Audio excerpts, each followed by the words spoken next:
मनीष जी शुक्रिया, thank you वक्त निकालने के लिए। मामला बहुत पेचीदा है, मामला बहुत गंभीर है। मेरा पहला सवाल आपसे यही रहेगा, क्या स्थिति है देश में रोजगार की, और क्या जो हम बड़ी बड़ी लाइनें देखते हैं, भीड़ देखते हैं छोटी छोटी पदों की नौकरियों के लिए, इस दिशा में क्या कदम उठाए जा रहे हैं? आप छोटी छोटी पदों की क्यों बोल रहे हैं? 20,000 रुपए महीना इज नॉट ए छोटी नौकरी। या तो आप फिर डिग्निटी ऑफ लेबर को मान नहीं रहे, क्योंकि पर कैपिटा इनकम इंडिया की 2 लाख है।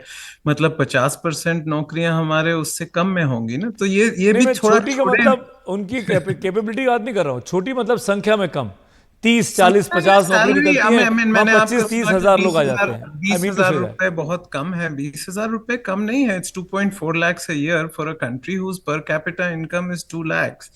देखिए, अनएम्प्लॉयमेंट इंडिया में इंडिपेंडेंस से प्रॉब्लम नहीं रहा है, 4 से 8% रहा है, और ये कोई झूठ नहीं है। पॉवर्टी दूसरी बात है। ये बहुत इंपॉर्टेंट है, क्योंकि अगर आप सोचते हैं कि इंडिया में नौकरी की प्रॉब्लम है, तो आप हेलीकॉप्टर से पैसे फेंकेंगे, आप लोगों को 7 दिन काम नहीं करने देंगे, 3 दिन काम करने को बोलेंगे क्योंकि नौकरियों की कमी है, और या आप लोगों को जेसीबी या उनसे अपने ट्रैक्टर ले लेंगे और बोलेंगे कि आप स्पून या चम्मच से खोदो क्योंकि काम कम है। इंडिया में नौकरी की कमी नहीं है, वेतन की कमी है, सैलरी की कमी है। और इसलिए जब भी 20,000, 25,000, 30,000 की नौकरियां का एडवर्टीजमेंट होता है, वो दूसरी प्रॉब्लम है। इसलिए अगर आप अनएम्प्लॉयमेंट में चले जाएंगे, तो फिर तो the solutions are different. You money helicopter से पैसा फेंके, फिस्कल मॉनेट। अगर आप ये बोलें कि नौकरियां जो हैं उनका वेतन कम है, उनका सैलरी कम है, तो सॉल्यूशंस बहुत अलग हैं। क्योंकि बिना एम्प्लॉयर्स के एम्प्लॉयज नहीं होते।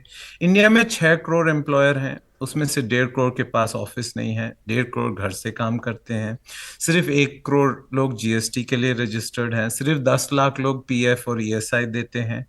इंडिया में सिर्फ 25,000 या 26,000 कंपनियां हैं जिसका पेड अप कैपिटल 10 करोड़ से ज्यादा है। तो ये कोई नई प्रॉब्लम नहीं है। अभी आप लोग जो ये चेज करते हैं कि एक्स नौकरी के लिए एक्स थाउजेंड लोग अप्लाई करते हैं, ये पिछले 50 साल से चल रहा है। आज पॉपुलेशन बढ़ गया है, एक्सपेक्टेशंस बढ़ गए हैं। हमारा जो बिगेस्ट फेलियर जी, पिछले 50-70 साल से है कि हमारी 40% लेबर फोर्स एग्रीकल्चर में काम कर रही है। सुब्रत साहब, मोर और लेस आप ये मान रहे हैं कि प्रॉब्लम है नौकरियों की और 50-70 साल से चली आ रही है। मैं सॉल्यूशंस पे बात करना चाहता हूं, और अगर आपके पास कोई सॉल्यूशन सुझा सकते हैं वो बताइए, और ये भी बताइए कि वो सॉल्यूशंस कौन प्रोवाइड करेगा। इकोसिस्टम जिसमें हम लोग रहते हैं, जिसकी तमाम सरकारी नीतियां पॉलिसीज हमको अफेक्ट करती हैं, या प्राइवेट सेक्टर, किसका काम है नौकरियों को जनरेट करना और लोगों तक नौकरियां पहुंचाना, ताकि इस तरह की ज़रूरतें जो हम देखते हैं, ये बड़ी बड़ी भीड़, लाइनें, आदमी ग्रेजुएट होता नहीं है, उसको लगता है कि अब नौकरी मिल जाएगी, इस एस्पिरेशन को कैसे कंट्रोल किया जाए?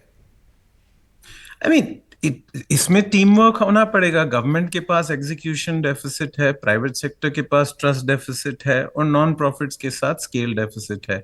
लेकिन जो हम इंडिया एट 47 तक मास प्रोस्पेरिटी चाहते हैं, वो बिना तीनों साथ काम करे नहीं होगा। गवर्नमेंट को इंफ्रास्ट्रक्चर, लॉ एंड ऑर्डर और मैक्रो इकोनॉमिक स्टेबिलिटी देनी पड़ेगी। प्राइवेट सेक्टर और गवर्नमेंट एजुकेशन, हेल्थ केयर और स्किल्स पे काम कर सकते हैं। लेकिन जो डेली लाइफ है ना एम्प्लॉयर्स की, there are 67,000 compliances, there 26,000 criminal provisions जो एम्प्लॉयर्स जेल जा सकते हैं, 7,000 फाइलिंग है।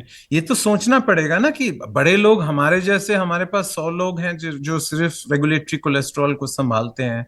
छोटे एम्प्लॉयर्स तो ये नहीं कर सकते। तो पिछले साल से जो एम्प्लॉयर्स की मारामारी होती है कि ये लोग पैसे नहीं देते, ये लोग, बड़े एम्प्लॉयर्स पूरा प्रोविडेंट फंड, पूरा ईएसआई, पूरे मिनिमम वेजेस देते हैं, लेकिन बड़े एम्प्लॉयर्स 25,000 हैं इंडिया में। हमारे होने चाहिए 5 लाख। तो ये भी हमको सोचना पड़ेगा कि क्यों है।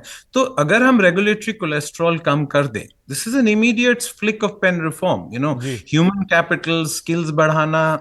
ये तो लोग सोचते हैं कि चिकन एंड एग प्रॉब्लम है, कि स्किल्स से जॉब्स बनते हैं या जॉब से स्किल्स बनते हैं। ये तो कोई नहीं बता सकता। बैंगलोर बैंगलोर क्यों बना? क्योंकि यहाँ इंजीनियरिंग कॉलेजेस पहले आए, या यहाँ सॉफ्टवेयर एम्प्लॉयर्स बाद में आए? जी, सॉफ्टवेयर एम्प्लॉयर्स की वजह से ये आए। तो इमीडिएट जो सोल्यूशन है वो ये सोचना पड़ेगा कि जो डेली लाइफ है एम्प्लॉयर्स की, राइट। बहुत बहुत रेगुलेटरी कोलेस्ट्रॉल है। अगर कंप्लायंसेस, फाइलिंग्स और क्रिमिनल प्रोविजंस को काटा जाए तो फॉर्मल जॉब्स आएंगे। बहुत ही इम्पॉर्टेंट पॉइंट आपने बोला सबरवाल साहब। मैं आई होप कि इस प्रोग्राम को हमारे देश के हुक्मरान देखेंगे, समझेंगे और शायद इस टिप को मानेंगे, और शायद जानते भी होंगे वो लोग कि बहुत ज़रूरी है इस काम को करना, कि जो कंप्लायंसेस हैं, जो रेगुलेटरी तमाम प्रतिबंध लगा देते हैं तमाम एम्प्लॉयर्स पर, उसको ईज़ किया जाएगा ताकि ज़्यादा से ज़्यादा लोग जॉब क्रिएशन के काम में लग सकें, और जो जॉब सीकर्स हैं, जो जॉब नौकरियाँ चाहते हैं, उनका रास्ते उपलब्ध आसान हो सके।